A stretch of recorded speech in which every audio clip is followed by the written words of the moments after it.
Been kicking around some ideas on how to make a little extra coin. You can never have enough money. Thinking we should start a TikTok channel, Doran, you and me. We could really monetize that. Well, for one day? What do you mean? It's going away this weekend. TikTok's going away? Yes. How much money do you think we can make in a day? Let's find out. What about caramel toes? I'll do it. You smelled my feet. Odorless. Yep. I don't think anybody's feet smell good. Doran's the only person I've ever met that has zero odor emanating from his feet. Zero. None. No stench at all from that man's toes. How much would I have to pay you to smell Callus's shoes? Ain't enough money in the world. Ain't enough money on God's snowy earth. I'm not insulted. You still got to watch 13-9 in my van. That'll be torturous enough. Yeah, because it probably smells like feet in there. All right, Chris Carter of the Post-Gazette's joining us right now on the Fan Hotline, presented by Sullivan Super Service, Pittsburgh trusted plumbing and HVAC provider for over 50 years. Oh, here's something. FDA says, hey, this Zyn, go right ahead. Yeah? Go right ahead. Mm-hmm. You know how many people texted me that yesterday? A lot. No, it was just Bechtold. Same. Chris Carter with us right now. Good morning to you, Chris. How you doing, buddy? Adam, how many people's feet have you smelled? Just people I'm close to. He told me to take That's my a shoe lot of off people. yesterday. You're close to a lot of people. What are you talking about? Well, you know, like college roommates, you're going to sniff their feet. Not like up close, but just, hanging around them. They're going to be barefoot and near you a lot. Callus's feet you can smell coming down the hallway. Yours too. And mine, yeah. I got the bad smelly feet. What helps with that? Gold Bond? Yes. Okay.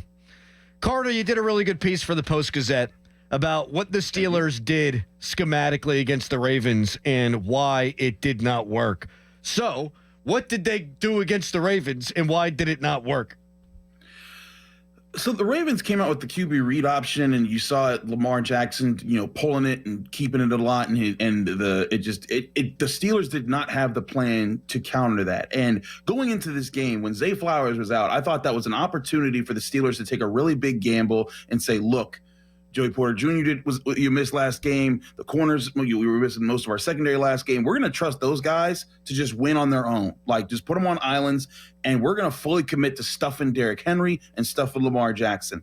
But instead, they kept their safety back, whether it was Minkah Fitzpatrick, whether it was Devontae KZ, and so many times when it was third and short, when they were in a formation, they called that QB read option. The guy who was responsible for the quarterback on the read option was often the deep safety, and you're asking them to come from 20 yards off the ball to come down and stop it. And I didn't understand what the plan was there. I get that maybe you're keeping the safety back there because you're a little worried that you want to give your cornerback some backup. But this was your chance to say to go all out and say, hey, we're gonna force you to win with Rashad Bateman on Joey Porter Jr. We're gonna force you to win with with Kylan Wallace, beating Dante Jackson, and they just didn't do that in this game. And then there were times where I've seen for the past 5 years, 6 years that they've played Lamar Jackson or however long they've been playing him.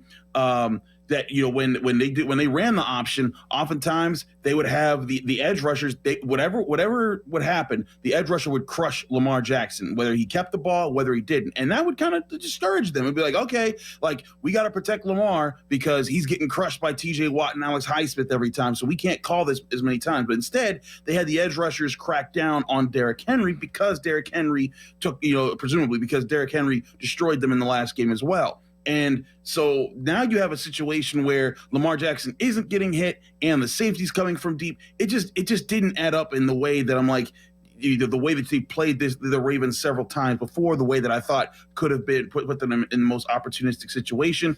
And then when the QB read option is just running free on you, it creates so many other problems. And that's where things started to compound. And then you see with that Derrick Henry touchdown at the end of the game, like three guys jump outside the play because they're looking for Lamar. And then Derrick Henry's like, well, thank you. And he cuts back inside for that 44-yard touchdown.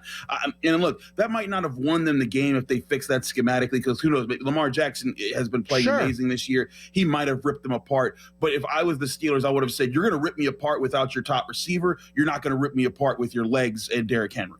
Chris, whenever you're sitting there last weekend and playoff football, start wild card weekend, and you got your bag of chips, you got your pop, and you kick your feet up, and you're watching all these playoff games, and you're going to probably do the same thing tomorrow and Sunday. In your mind, how far away are the Steelers from every other team that you watched last weekend and this weekend? How far away are they as a team to being in that echelon of competent play?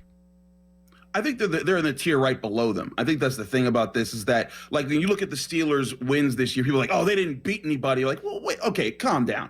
They beat the Ravens. They beat the Commanders, who are in this weekend along with the Ravens. But clearly, they don't have the franchise quarterback.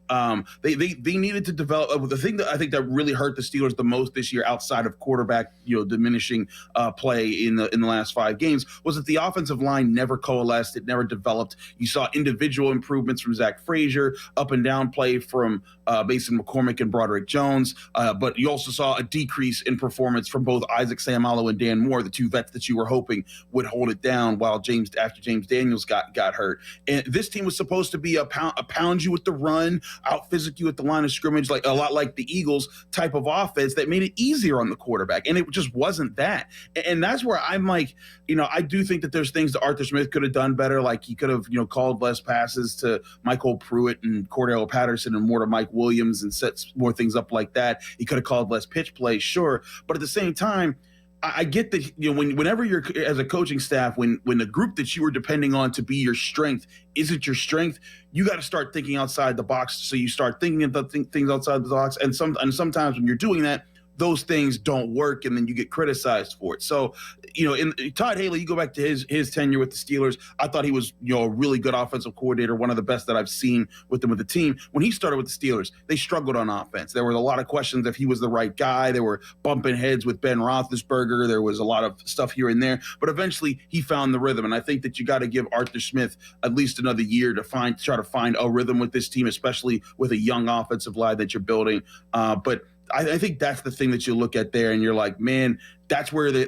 difference is. Now, the question is, can they keep together a defense? Can the defense, stay in the top 10 while it does that? Because the defense, has to retool some things. I think they got to find a new number 2 D tackle next to Cam Hayward, whether that's in the draft or free agency. I think they need to find a really good corner to pair with Joey Porter Jr. so that they can trust they can trust those guys more to live on islands and be more aggressive and blitzing after quarterbacks. And that's where I also think that if they're going to move forward next year, they need a defensive coordinator that can bring more complex looks up front as well as more complex looks in the secondary. Like where I give Terrell Austin credit, I know a lot of people won't, is he devised a lot of different complex schemes and things that were interesting for the secondary to work, but oftentimes that would require, the 5th man to be the complex guy like Cam Sutton on the Rashad Bateman touchdown. You could see when the Steelers were setting things up, they set it up so that they could try to confuse Lamar Jackson, and they had the right switch off. Minka Fitzpatrick takes Cam Sutton's man. Cam Sutton was just supposed to back up into the end zone and sit right in the spot where Rashad Bateman ran to. They had it schemed up. The problem was Cam Sutton just didn't get there. And so the pass goes right over his head, and it's a touchdown. And it's just like, man, that's a disaster. And Terrell Austin deserves credit for the first 2 years. The Steelers have either led the league in interceptions or finished to the top 5. They've been impressive during that stretch as far as doing that. But they need a defensive coordinator that can do that and bring the complexities up front like Keith Butler did, where they're blitzing and they're causing havoc in the line of scrimmage and confusing quarterbacks on both sides. That's something that has to change next year as well. Chris, awesome as always, man. We love the breakdown. Appreciate it. And pick me up some Gold Bond before next Friday, all right? Just don't let me smell your feet. I'm glad I get to do this from home. See you, buddy. Thanks, Chris. Chris Carter of the Post-Gazette.